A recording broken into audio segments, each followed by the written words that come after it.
maamulka jaamacadda Timacadda oo horkacayo madaxweynaha jaamacadda Timacadda Professor Ismaan Yuusuf Magan ayaa maanta kulan kula yeeshay jaamacadda Timacadda ee magaalada Gabiley xuqaasha waxgaradka aqoon-yahanka iyo sidoo kale haweenka gobolka Gabiley ujeedka kulankan ayaa ahaa in jaamacadda Timacadda labeenta iyo haldoorka gobolka Gabiley u soo bandhigto waxqabadka ay ku talaabsay jaamacadda Timacadda muddada ay jirtay guulaha jaamacaddu gaadhay wixii qabsoomay sidoo kale waxa qorsheysan waxna xuqaasha iyo salaadiinta iyo labeenta gobolka Gabiley soo jiitay horumarka ay ku talaabsay jaamacadda Timacadda iyo sidoo kale in daboosho baahidii waxbarasho in magaalada looga guuri jiray xuqaasha gobolka Gabiley ay ka marakaceen jaamacadda Timacadda ay tahay iftiinka aqoonta gobolka Gabiley iyo sidoo kale hooyada jaamacadaha ee gobolka Gabiley jaamacadda Timacadda ayaa jaamacaddii aasaaska u ahayd in jaamacad laga sameeyo gobolka Gabiley taasi oo maanta keentay sarakaca horumarka aqooneed ee maanta gobolka Gabiley ku talaabsaday ukran waxa halkaas ka hadlay Professor Ismaan Yuusuf Magan madaxweynaha jaamacadda Timacadda waxay weynii tahay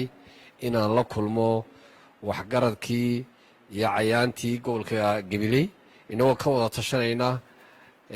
sidii loogu horumari lahaa jaamacadda Timacadda waxa kaloo anaguna aanu halkan idigu soo bandhigi doonaa waxqabadkii sanadkii la soo dhaafay ee jaamacadda ka bacdina waxaynu sameyn doonaa discussion good oo marka talooyin idinka la idin weydiiyo waxaad nagu kordhinaysaan discussionka ka bacdina waxaynu markaa ka wada hadli doonaa habka ugu fiican ee sanad dugsiyeedkan soo socda aynu u qaabilayno waxaan idin leeyahay dhammaantiin gacmo furan ku soo dhowaada waxaan uga baxayaa inaanu idiin soo bandhigno waxqabadkii sanadkan tegey inaan idiin soo bandhigno wixii ka dambeeyana dood furan inta ugu faraxsanahay jaamacaddeenu halkay marayso 7 sano meelahana ay dhisan tahay aysan ilaahay subxaanahu wa tacaala wixii uu noo dhiibay wixii u qiimo badnaa ayaabaanu idinku aaminay ood haysaan waxaan leeyahay ilaahay subxaanahu wa tacaala isagaa idinka abaalmarin doona oo aan ogaano tayada jaamacadda Gabiley iyo muddada ay jirtay runtii markaad eegto timeka iyo fishika ay lahayd maalintii la bilaabay iyo gooliskay gaadhay aad iyo aad bay runtii u dadaashay 15 sannadood waxay ku gaadhay jaamacaddu full major bay noqotay